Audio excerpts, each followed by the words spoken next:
If I was a 55 Buick Wheel, where would I be? You'd think it'd be close to the car. Welcome to Double Clutch. Today is the day the team finally gets the car loaded on the trailer, but not before one last search to make sure they have everything they need.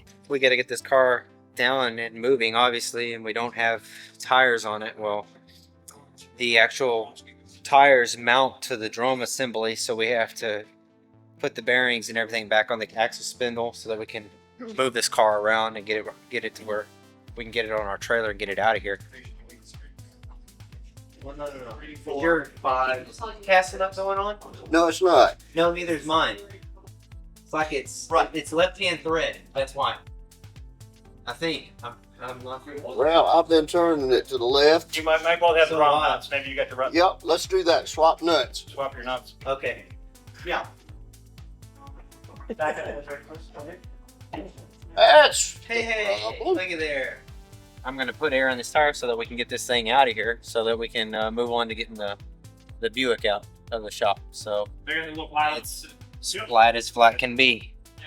Wait. That should do it. You guys ready? We got the tire aired up on the Mercedes-Benz so it can move now. We got 3 wheels on the Buick. We're down to 1 more wheel to have that car where we can put it on the ground and roll it out.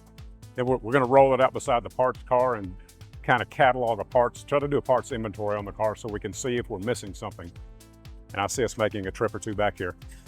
If I was a 55 Buick Wheel, where would I be? you'd think it'd be close to the car. Tires and wheels on this car are specifically made for it because it has a stud that it has to line all the holes for the bolts to go in, and without them we don't move too far. There's a dual pattern that will probably fit on it. There's 2 of them. Where are you, Hank? Where at? Is it here?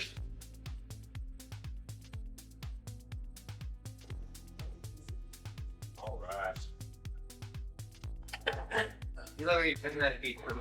One wheel and tire. All right. Sure. One thing you don't ever forget, Carl. When I was a kid, I thought this was fun. Now it's working.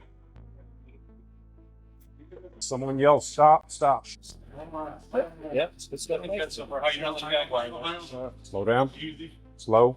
Yeah. Wow. Oh, okay. Sorry. Came out by about a 1/4 inch. We have let the 55 Buick parts car down on the floor so we can look at it, use it as kind of a map as to what possibly is still missing off the 55 Buick that we're going to build. We got all of the parts for the 55 Buick that we're building, the parts that came with the car, laid out in the floor. We're trying to categorize the parts to get a better idea of what may be missing from this car. I'm afraid we may not have all the parts. This one's in good shape. Here's the piece that we're looking for right here. Standing on our car right there. This is 2 pieces too. We gotta see if we can get it out without damaging it. Yeah, seals cracking. It's hard. We don't need that side, just it splits right here, so we're just gonna get away with these 2 pieces. Our left side's okay. Is your top good on that one? Top piece? Top piece is good. The 2 sides. Yeah, there's 2. All work on this thing. Can you get a ratchet on the second one? Maybe. The last one on this side, and then with the nut. This is the last one. Yeah, it looks like we got it. Now we just gotta get the other one up and install it. No damage. No damage. Awesome.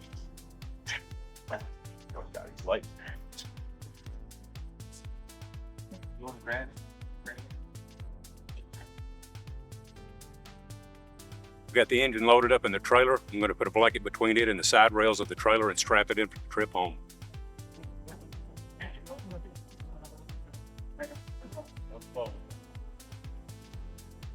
Go fast. Go Go slow, go fast. Cars over the years have been my babies because I don't have any children. And I know I'm adopting this one out to a good home. It's going to be done every nut and bolt, and that's what us old car folks like. All loaded up. We're ready to go back to the shop.